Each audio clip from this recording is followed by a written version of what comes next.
जय Hind defence lovers. आज की टॉप हेडलाइंस कुछ इस प्रकार है। भारतीय सेना ने जारी किया अनंत शस्त्र की खरीद के लिए टेंडर। 48 घंटों के अंदर पीओके में हो सकता है कुछ बड़ा। एक्टिविस्ट सोनम वांगचुक के आईएसआई के साथ लिंक होने की शंका। और यूएनजीए में एक बार फिर से पाकिस्तान के प्रधानमंत्री ने सामना किया अंतर्राष्ट्रीय स्तर की बेइज्जती का।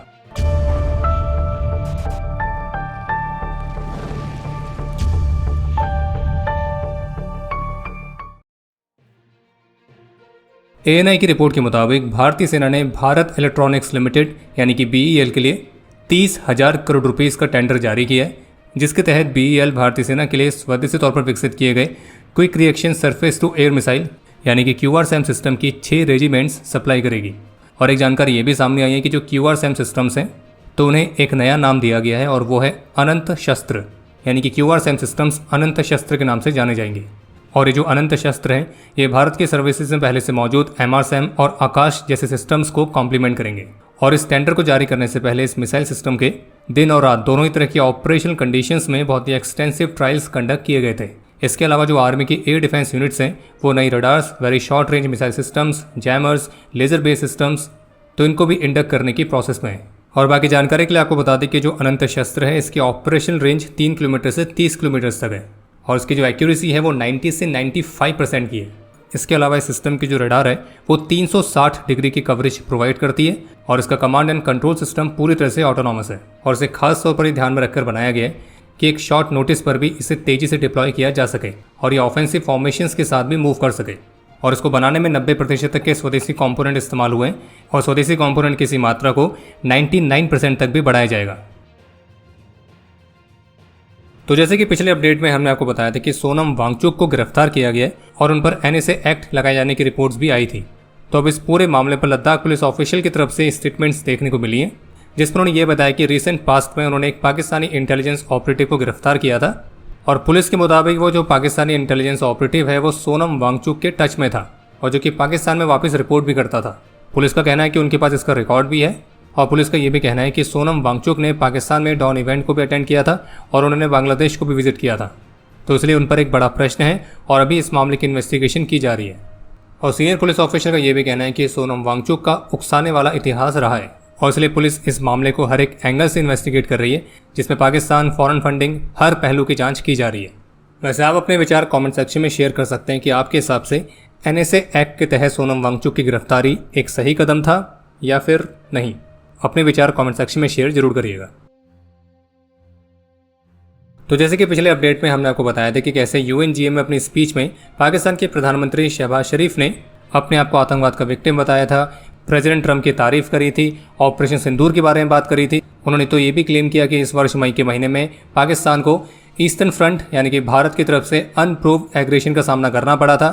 पाकिस्तान के प्रधानमंत्री ने यह भी क्लेम किया था कि दुनिया भर में आतंकवाद को काउंटर करने के प्रयासों में पाकिस्तान हमेशा फ्रंट लाइन के तौर पर रहा है और वो आतंकवाद के खिलाफ लड़ने के लिए प्रतिबद्ध है। इसके अलावा शहबाज शरीफ ने यह भी कहा कि हेट स्पीच के लिए इस दुनिया में कोई जगह नहीं है, लेकिन शहबाज शरीफ का यह कहना है कि भारत जिस तरह से हेट ड्रिवन आइडियोलॉजी को फॉलो करता है तो इससे वो पूरी दुनिया के लिए खतरा है। वो बात अलग है कि हर बात पर न्यूक्लियर बॉम्ब लॉन्च करने की धमकी पाकिस्तान देता है। पाकिस्तान में जितने भी बड़े बड़े सूमर रह रहे हैं तो वो पाकिस्तान की ज़मीन से ही भारत के खिलाफ जिस तरह के शब्दों का प्रयोग करते हैं तो वो तो हेट वाली कैटेगरी से भी 2 स्टेप ऊपर ही है। वहीं इसके अलावा पाकिस्तान के प्रधानमंत्री जो क्लेम कर रहे हैं कि वो आतंकवाद से लड़ने के लिए प्रतिबद्ध हैं, दुनिया भर में आतंकवाद का मुकाबला करने के प्रयासों में पाकिस्तान फ्रंट लाइन के तौर पर रहा है। तो कल भी हमने आपको बताया था कि लादेन, मसूद अजहर, हाफिज सहित तो जितने भी बड़े बड़े सूमर हैं सारे पाकिस्तान में मिलते हैं। वो सारे सूमर जिनको UN ने भी आतंकियों की लिस्ट में शामिल कर रखा है, लेकिन फिर भी वो पाकिस्तान में खुलेआम घूमते हैं। और ये दुनिया तो भूल ही नहीं होगी ना कि लादेन मिला कहाँ था, पाकिस्तान में। पर खैर वो बात अलग है कि यूएनजीए में पाकिस्तान के प्रधानमंत्री की ये जो फालतू की स्पीच थी तो इसका भारत के डिप्लोमेट ने बहुत ही बेहतरीन तरीके से आंसर किया। तो यूएनजीए में पाकिस्तानी प्रधानमंत्री की स्पीच के रिप्लाई में भारतीय डिप्लोमेट की तरफ से कहा गया कि पाकिस्तान को अपने वहाँ आतंकी कैंपों को शट डाउन करना चाहिए और जो उसके वहाँ आतंकी हैं उनको भारत को हैंडओवर करना चाहिए।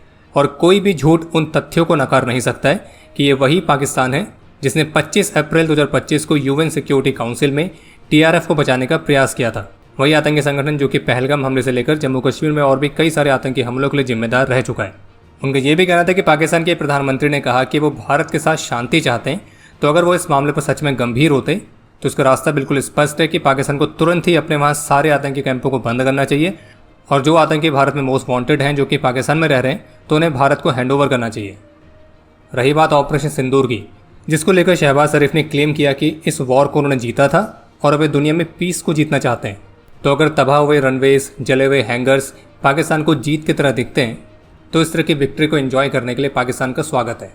बाकी ऑपरेशन सिंदूर में जो सीज फायर की बात हुई थी तो उस पर भी इंडियन डिप्लोमेट ने क्लियर किया कि इस सीज फायर में किसी भी थर्ड पार्टी की कोई भूमिका नहीं थी। वो तो पाकिस्तान की मिलिट्री थी जिसने भारत को रिक्वेस्ट किया था इस सीज फायर के लिए, और वो रिक्वेस्ट भी गिड़गिड़ाते हुए की गई थी। और आपको क्या लगता है कि सीज फायर के लिए पाकिस्तान के DGMO ने कॉल पर क्या कहा होगा? हमारे हिसाब से यही कहा होगा, ना करें भाईजान, ना करें। POK में पाकिस्तानी एस्टेब्लिशमेंट के अत्याचारों के खिलाफ चल रहे विरोध प्रदर्शनों ने अपना उग्र रूप ले लिया है और अब POK के कोटली में बहुत ही मैसिव लेवल पर प्रोटेस्ट और हिंसा देखने को मिली है। और वहीं दूसरी तरफ इन विरोध प्रदर्शनों को शांत करने के लिए जो पाकिस्तान की फोर्सेस हैं वो सिविलियंस के खिलाफ फायरिंग कर रही है। इस एरिया में पत्रकारों की एंट्री को भी बैन किया गया है और टूरिस्ट को भी कहा गया है कि इस एरिया को विजिट ना करें। और वर्तमान में जो POK के हालात हैं वो बेहद ज़्यादा संवेदनशील हो चुके हैं और पाकिस्तानी मीडिया के मुताबिक इंटीरियर मिनिस्ट्री की रिक्वेस्ट पर फ्रंटियर कॉन्स्टेबलरी के 167 प्लाटून्स और 2000 ऑफिसर्स को भी अरेंज किया है। और POK में चल रहे इन विरोध प्रदर्शनों में कुछ ऐसे भी नारे लग रहे हैं कि अब नहीं सहेंगे, हक लेकर रहेंगे और हमें आज़ादी चाहिए। और पाकिस्तानी मिलिट्री और पाकिस्तानी गवर्नमेंट के अत्याचारों के खिलाफ जो ये आवाज़ उठी है तो उसको दबाने के लिए पाकिस्तान की गवर्नमेंट मिलिट्री का पूरा इस्तेमाल कर रही है। और जबकि POK की जनता ने शहबाज शरीफ और पाकिस्तानी आर्मी चीफ आसिम मुनीर के खिलाफ खुली जंग का ऐलान किया है और POK में 29 सितंबर की तारीख को संपूर्ण लॉकडाउन का ऐलान किया गया है। भारतीय नौसेना के डीप सी रेस्क्यू व्हीकल यानी कि DSRV ने साउथ चाइना सी में एक्सरसाइज XPR-25 के दौरान फॉरेन सबमरीन्स के साथ सफलतापूर्वक पहली मेटिंग को अचीव किया है। कहने का मतलब यह है कि फॉरेन सबमरीन्स के साथ इस दौरान नेवी के DSRV ने सफलतापूर्वक कनेक्ट करके 3 दिन तक अंडर वाटर रोबोट ऑपरेशंस और फुल रेस्क्यू ड्रिल्स को कंडक्ट किया था, जो कि संकट के समय सबमरीन्स को रेस्क्यू कर रहे हैं, अन्य नेवीज के साथ स्मूथली काम कर रहे हैं और समुद्र में सेफ्टी और ह्यूमैनिटेरियन मिशंस को सपोर्ट करने जैसी भारतीय नौसेना की एबिलिटी को प्रदर्शित करता है। बाकी अब समय है आज के इतिहास का। आज के दिन 2019 में चीता हेलीकॉप्टर क्रैश में लेफ्टिनेंट कर्नल रजनीश परमार और रॉयल भूटानिश आर्मी के कैप्टन के वांगडी ने अपना सर्वोच्च बलिदान दिया था।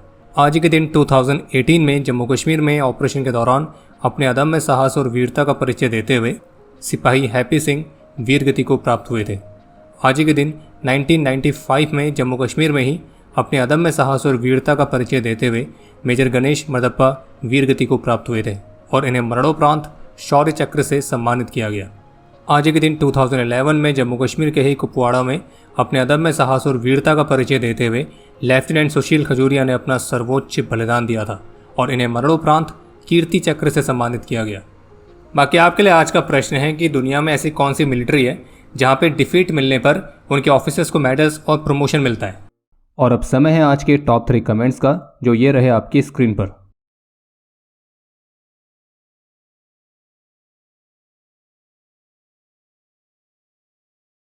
उम्मीद है आपको आज का एपिसोड पसंद आया होगा। पसंद आया तो वीडियो को लाइक करना ना भूलें। आपके कोई भी सुझाव या सवाल हो तो उसके लिए कमेंट सेक्शन ओपन है। और अगर आप डिफेंस रिलेटेड और भी एक्सक्लूसिव कंटेंट में दिलचस्पी रखते हैं तो आज ही प्ले स्टोर से डिफेंस स्क्वाड की सुपर ऐप को डाउनलोड करना ना भूलें।